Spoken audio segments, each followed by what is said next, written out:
Hi, welcome and welcome back to A Spiritual Life.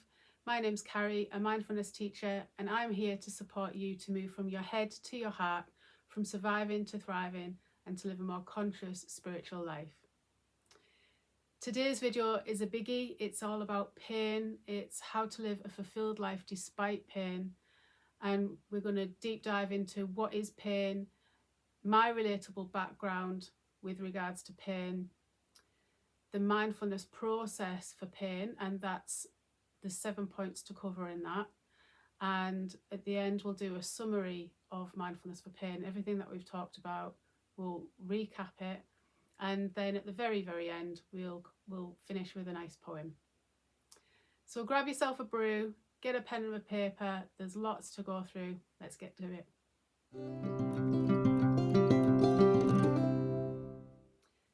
Starting off then, what is pain? There are different types of pain. There's physical and mental, and both can be debilitating, but they don't have to be. We have this pain pattern in our bodies. Basically, something goes wrong, whether it is mental or physical, and it signals to the brain to do something about it. The brain processes this, and it sends signals back down to the body to do something. These signals will continue until something is done. And that's why we say sometimes things can be made worse, can manifest in the body because we're not dealing with them. And during this time, it can be difficult to focus on anything else. It's unable to concentrate, focus, and live the life we want. We get into a comfort zone of being in this pain. We become the pain. People ask you, how are you? And the next thing they ask is, how's your back? You've become accustomed to living with this pain so much. You talk about it so much that others then are aware of you and this pain. You become the pain. And being in this comfort zone, it sounds like I don't want to be in a comfort zone. This might get your heckles up. I'm not in a comfort zone of pain. I don't want to be in this mess, in this pain. But when we've been in for it so long, when the pain becomes chronic and we've been in it so long, it's actually easier to be with it because we know it. Same as anything. If we know it, we become comfortable with it, even if it's something we don't want in our lives.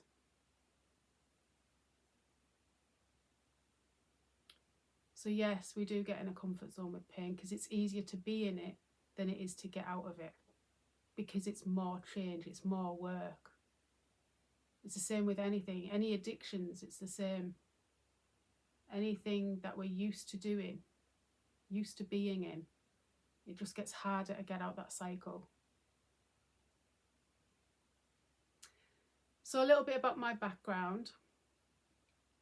I'm a former physiotherapist, and I've worked and been around a lot of physical pain in my past.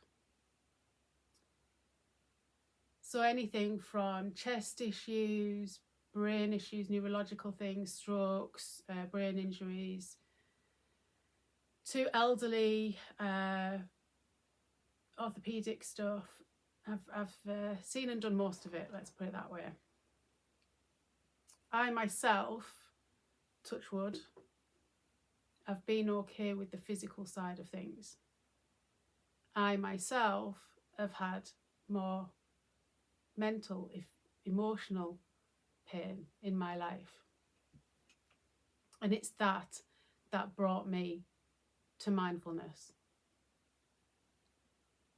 And I decided I wanted to teach it because it helped me so much.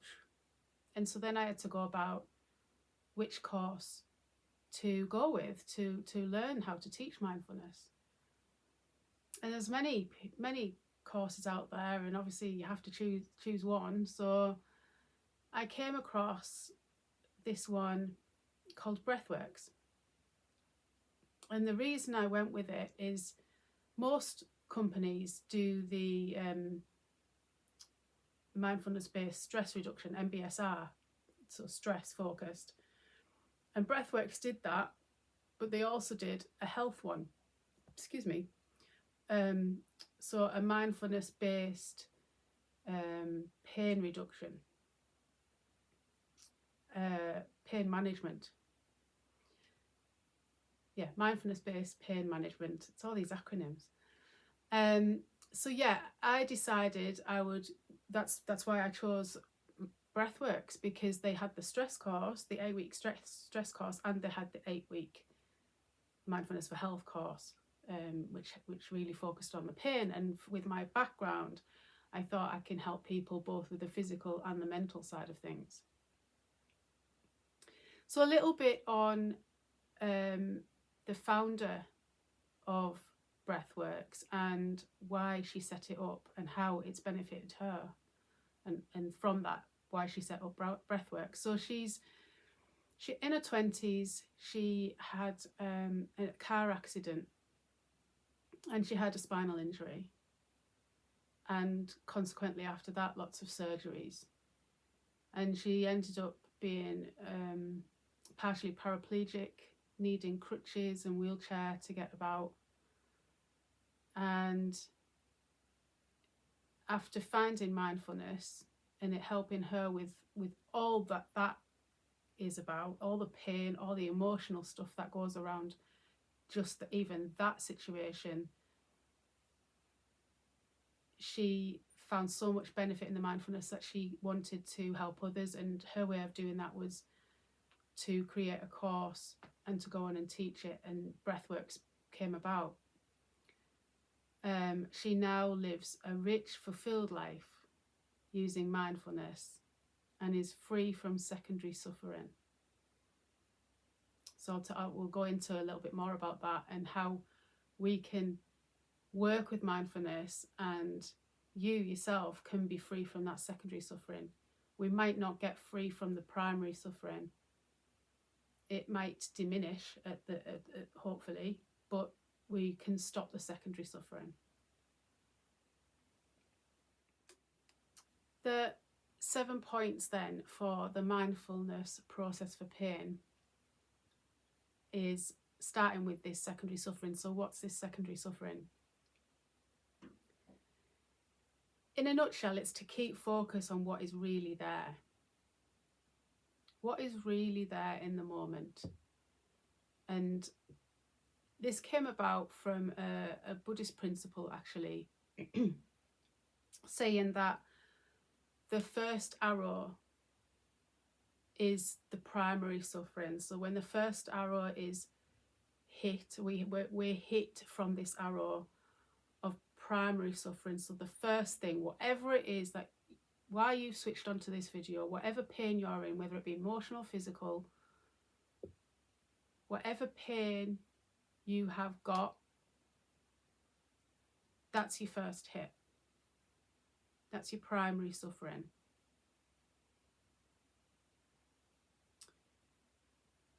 What tends to happen after that, especially when it becomes more chronic, longer term, is that we start adding on to that primary suffering. We start adding on and catastrophizing in our heads more than what it is.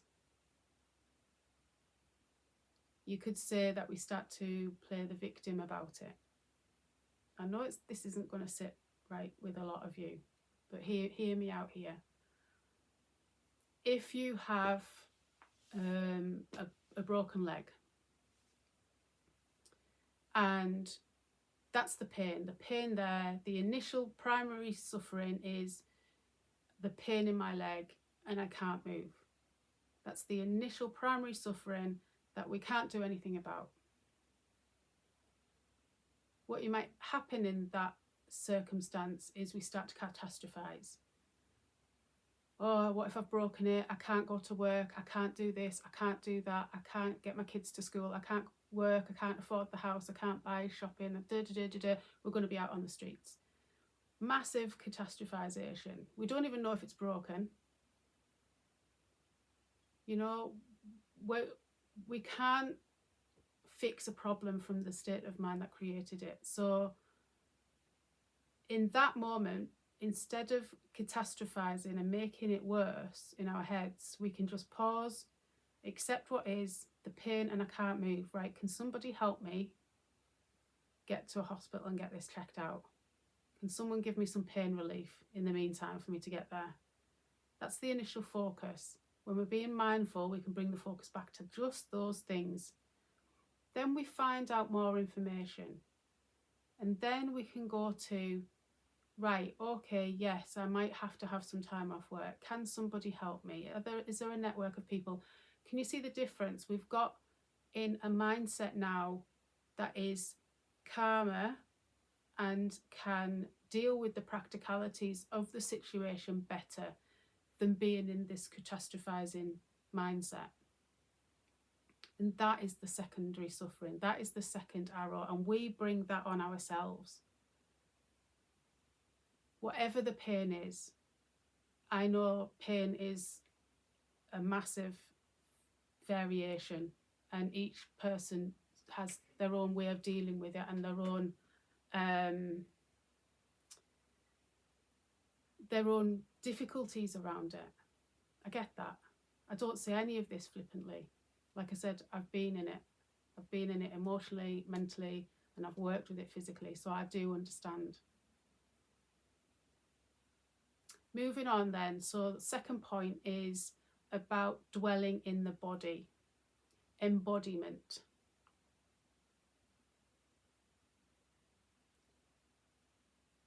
So a lot of people might not actually like to do this, actually being in the body.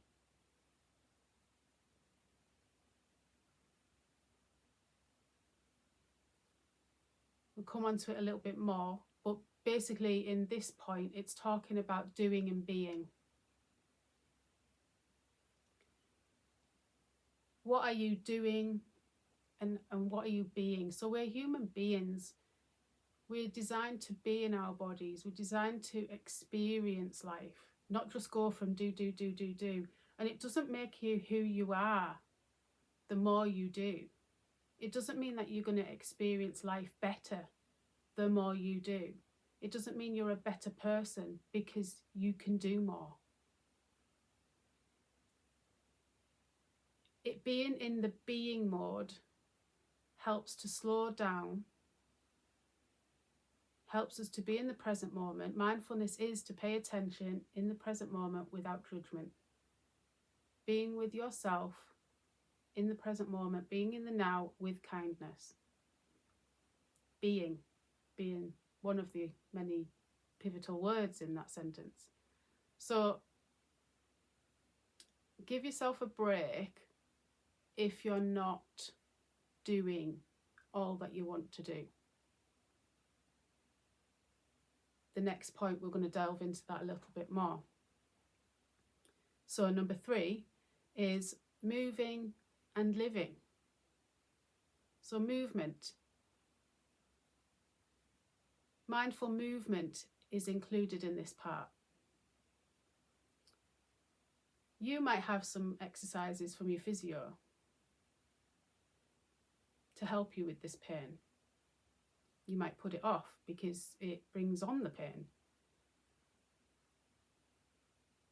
You might not like doing them. You might not see the point of them. Whatever it is for you. It might just be getting up and going for a walk. It might just be getting up instead of sat down and lying down and changing your posture. I must say, having been a physio in the past, I am no longer a physio and do follow any professional guidance you do have that you're following at the minute.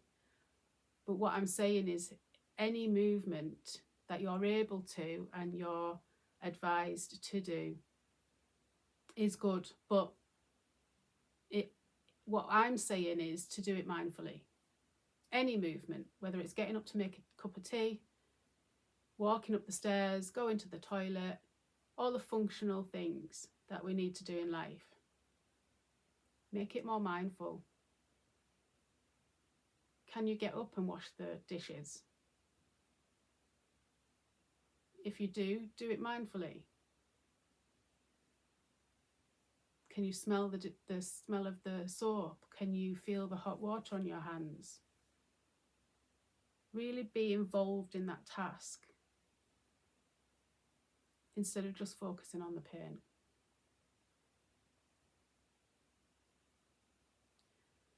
And with that becomes pacing and having a baseline. So pacing is important. Yes, we want to get out and do those things. It's about doing and being, in the doing and being mode, but we want to do as well as it be, and it's a balance. So when it comes to doing things that we need and want to do in life, how do we do it without setting us back 10 steps? 1 step forward, 2 steps back. How can we do that? And I'm sure if you're working with a professional, they'll have mentioned pacing to you. It might be, I feel really good. It might be an energy thing that you've got going on. And I feel really good one day. So I'll go out with my friends, I'll go out for lunch, then I'll come home and I'll do this and do that and do the other because I'm feeling so good. And then that's it. The next 3 days, you're laid up, you can't do anything. That's not very good in the long run, is it? So that's why we need to do pacing. Even on the good days, we need to just rein it back in a little bit so that we can keep going forward the next day and the day after. And by noting and recording your baselines, your baseline is what is a good amount of activity for you. What is a good amount of activity for you to do that doesn't push you over the line? And make a note of that and work with your baseline and your pacing levels. Like I said, if you've got a professional involved in your care, you can talk to them about that. Then we come on to number 4, resistance and acceptance. So resisting, when we're resisting pain, we block it, we override it, we don't feel it. This is where we push past it. It doesn't matter, I'll do it, I want to do it, I'll go and do it, I'll push past it. And then we regret it. We're not being present with the pain. Acceptance of it can get us the other way of extreme. So you're drowning in this pain, you become overwhelmed with it and it's feeling too much. You've gone the complete opposite way. That's where you get in the victimhood and you turn, everyone gives you an invite to things and you're turning them down all the time. I can't this, can't that, can't this, can't that. That's not good to live a fulfilled life either, is it? And I get it, I get both sides of the story. Mindfulness, though, is about coming into the middle ground of that.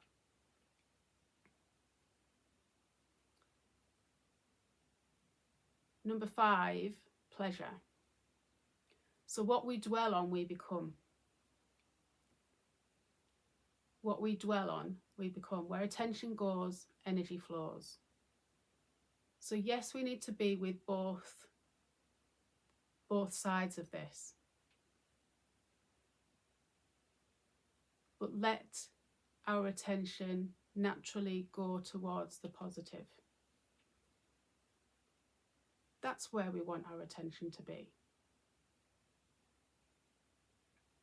But number 6 is holding the whole experience.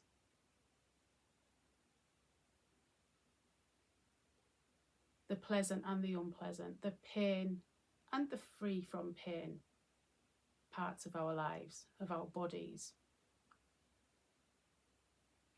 It's like being this bigger container where you can hold it all. There's an analogy of being a yacht and not a dinghy. So a dinghy out on the sea just bobs about all over with all the waves. But a yacht can just stand its ground, or sea, and manage these waves a lot better without being rocked all over. It's still in the same sea, the sea being the pain or the difficulty that we're embracing at the moment, in the moment. The dinghy and the yacht are in the same sea, but the yacht has got this bigger container where it's happy to just hold it all and sail through it all, where the dinghy's just getting knocked about all over. Focus your awareness on one thing at a time.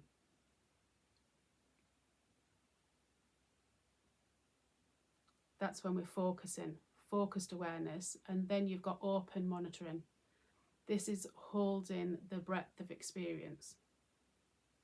So we can zoom in to one thing, and we can zoom out when we need to.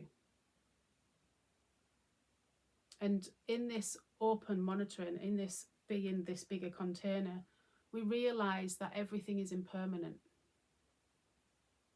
Pain is impermanent. Notice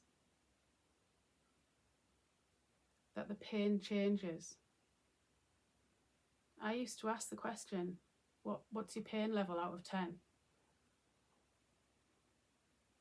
And even if it's a 10, is it really a 10?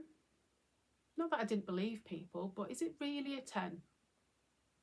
Truthfully, can you tell me it's a 10 out of 10? And if so, all day? Every day? Or does it change? Really get in touch with what is going on, really going on, and not catastrophizing, not exaggerating it, not being in that comfort zone of, well, it's always like that. Really take a step back, open monitoring, be broader in your experience. What's going on? You can zoom into the pain and have your focus monitoring, focused awareness, and really look at that pain. And if it gets too much, you can zoom back out again and look at the pleasant experience. Because if your big toe's hurting, your right hand isn't. It's just your big toe. So you can put your focus on here to zoom you back out if it gets too much.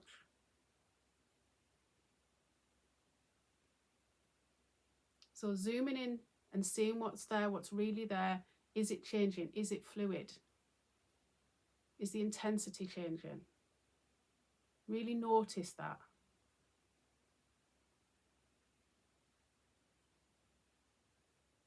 And then when you've spent some time there, zoom out and see what else is going on. Once we get to that point and we've done some work with really getting into what we're being with and sitting with it and allowing it and not in fear of it. The fear in itself is a catastrophizing. The fear in itself is a secondary suffering. So when we're not in fear of being with pain, we can then move into number 7, which is to turning outwards. So when we know we can be with our own pain, whatever pain in the sense of the word now I'm talking, because pain can be physical, pain can be mental, pain can be emotional, pain can be so many different things to so many different people. And when we're not in fear of it, and we can do the work, it's like, for example, depression. If we're in that hole and we can't see the wood for the trees and we're in it and we're blinkered and it's all about us, because it hurts, we're in it. And when it's all about us, we can't see the wood for the trees, we can't expand, we can't come into open monitoring. But with this work, we can get there. So when we can do that and open up a little bit more and get more comfortable with being in the pain, but then turning our attention off it as well, not just focusing off it, but coming off it and seeing the bigger picture. When we're in that space, we can then move on to turning outwards and looking to see what else is going on in the world, in our world, the people around us. And by doing that, the pain feels more manageable. And we can have connection with other people and connect to other things in life. And life starts to lift again.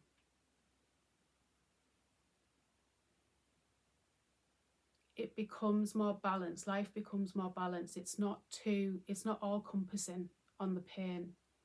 We find there's more to life than this pain. It's a process though to get out of it, and it does take some work. We can start to look out at the world instead of just in. And that's the point where we want to be. So mindfulness for pain summary then. Let's summarise all this. Give pain the right attention it needs. The right attention it needs. Not too tight, not too loose. First thing in the morning, how is my pain? If the first thing you do when you wake up is think about your pain and then think about how you were yesterday, so it must be the same today, let's change that. Let's actually see and work with what is instead of what we think is there. You wake up, how am I? Before you've moved a muscle, how is my body? Where is the pain? Is there any pain? Don't let's even assume. It might not be till you get up that you feel anything. And you could just sit there and lie there in that.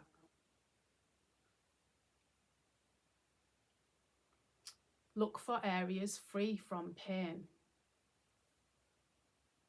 If there is an element of constant pain, whatever number on the scale, but there is a constant pain there, look for other areas in the body that doesn't have pain. If it's a mental, emotional issue, look for areas that don't make you feel like this. We can do gratitude practices. What are you grateful for despite having these things going on in your life? Look for that.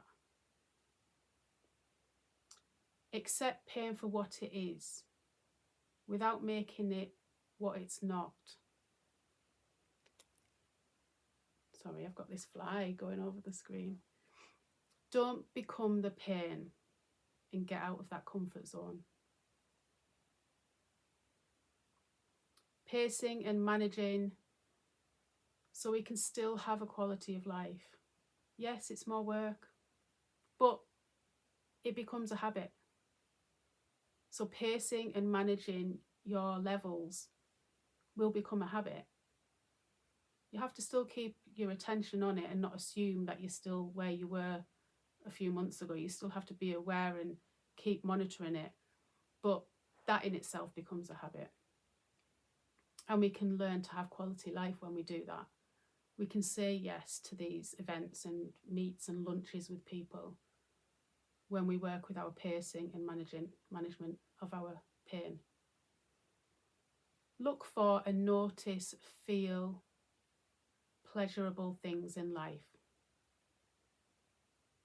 Yes, we need to be with the pain, but we also need to be looking for these pleasant things in life as well.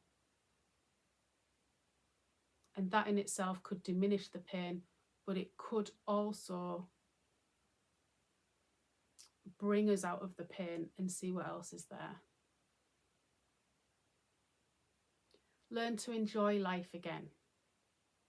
You can be free from the secondary suffering of pain. You can be free from the secondary suffering of pain.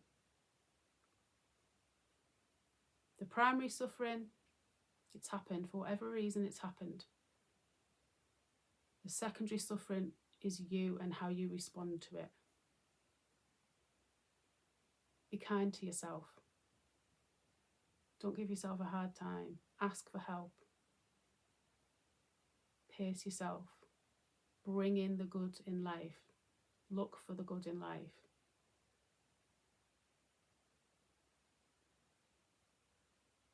Okay, I hope that's helped. A big topic. It's not an easy one, I know. So I do hope it's helped. If you'd like to close your eyes, I'll read you this poem to finish.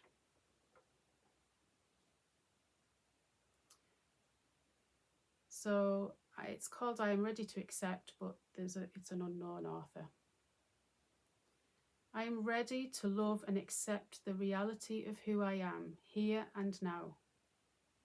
I will remember to balance my busy with rest. I will choose the path of stability and trust in my unique creative abilities.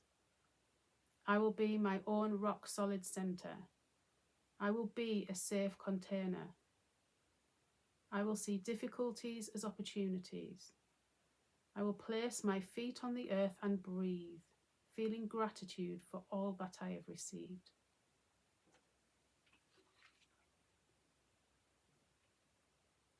If you do have your eyes closed, you can open them now.